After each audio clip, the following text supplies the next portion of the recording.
I like to think of our hands actually very symmetrical. Exactly, yes. They're very much the same. They influence each They other. do, and so I think like having that bow grip and the way our left hand is, they're really extremely similar. Nice, I like that a lot. Yeah. And so they do really different things, this one moving, this arm moving this way, but I like to think of this, also my left arm also as an arm and not as a hand.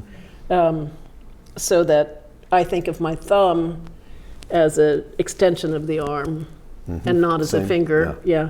And so that when we have our thumb up, the fingers are moving around that. And I see you're playing with a flat wrist. Yes, I do. So the good. position here and the position here are exactly the same. Yeah. And you know, I think those of us who have similar approaches to music and playing, which you and I do, I think, I would agree with that. I mean, you know, the only place that's really going to get bent is over here a little bit, and that's just because it has to. I wouldn't know. I don't even know how to straighten it out to. Yeah, it's hard to get up high enough, but but once I'm away from there, it's back to being flat, and also so I talk about shifting over here if we're going to move on to that. By not shoving my hand or moving from my fingers, but from moving from the elbow. So this arm doesn't have the extension of a bow, so it's just being a more natural motion. But the shoulder still plays an important part in the way it opens up and comes around. Don't you feel this piece moves with the forearm? Maybe not as much. Yes, it does. It does because it just follows naturally. But I think a lot about the height of the elbow, and then if I need to bring something around to move my torso a little bit around, so I'm not messing with my hand position. Let me ask you about something else, which you just touched on. What can you do in 2 hours? You can't, right? But you were talking so much about shaping, and the Mendelssohn particularly. So when you use your bow speeds and arm weight and everything to shape a phrase with the right hand, how does the vibrato follow that? Well, I think of vibrato as a tool that enhances the sound. So I'm not attracted to players whose vibrato controls the sound. I don't enjoy listening to vibrato, so I don't really want to notice it all that much. But so I think about finding the sound and adding the vibrato to that. So in that Mendelssohn, you know, you want to have I like to add the resonance to the tone with the vibrato. So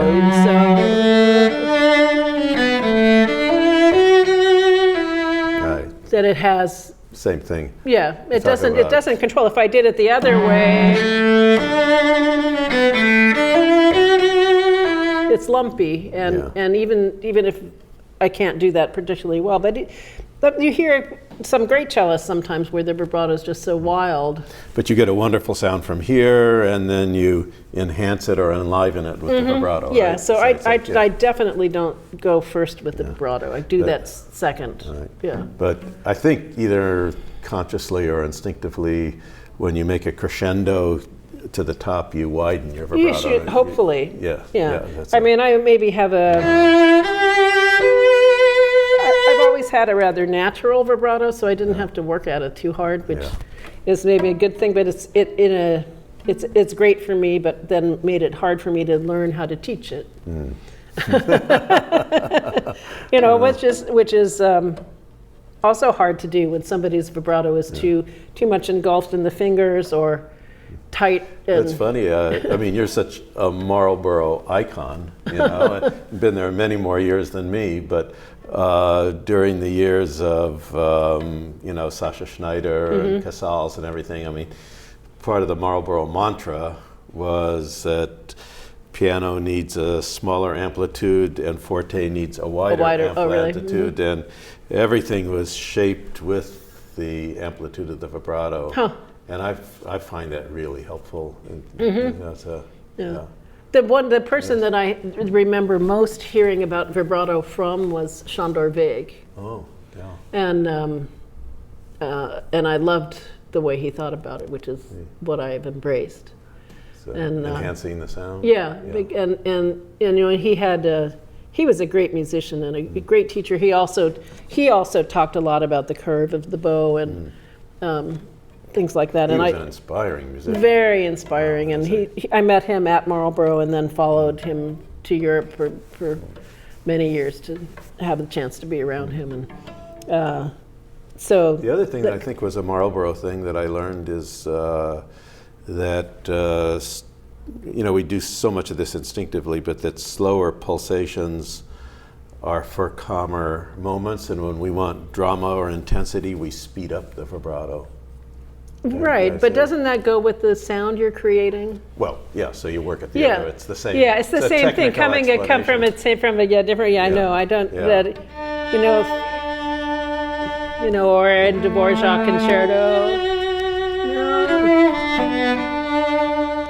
Compared to Exactly. yeah, so Exactly. So because it just what goes with the sound you're Right.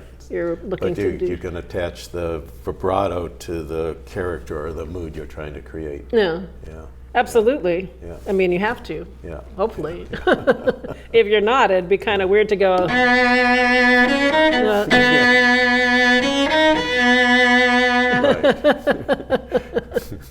It's hard to do. Exactly. Wow. Gee, that's the way I sound. I'm getting old, you know. Right. Yeah. When I start hearing that, I'm going to quit.